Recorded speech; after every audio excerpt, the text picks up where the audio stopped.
I want to talk about ProdPrep's F&I Certification Program. Hey, Jerry. Hey, what? Handle that objection. Whoa, I'm not interested. You want me to handle I'm not interested? Yeah.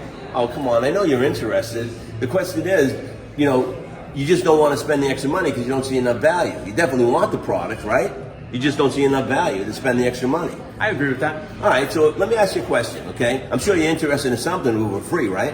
100%. So take a look at the worry-free option. What two products would you take if they were free? Maybe the tire and the VSC.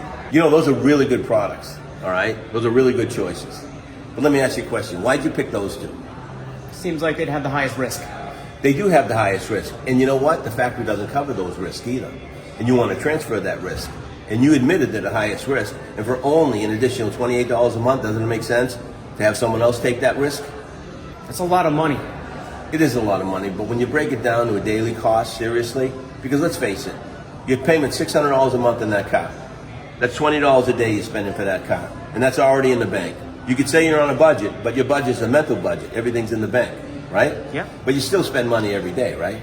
I do. On average, how much money do you spend? I know you really like lunch, so how much money do you spend on an average day? About 10, 15. $5 to $10, $15? So is $1, $1.50, $1.25 going to change your lifestyle in a way, shape, or manner? Probably not. But how if you had to write a check for $1,500 to replace that low-profile wheel in that tire? Would that set you back a little bit? That would suck. That would suck, wouldn't it? Yeah. So doesn't it make sense to enroll in the program for only $1.25 more a day? It is better to need it and not have it than have it and not need it. If you want to learn how to handle all the other objections on this stumble, and there's quite a few, actually there's probably about 30 of them, go to prodprep.com and get yourself one. And practice daily. After all, 15 minutes a day keeps the bill collectors away.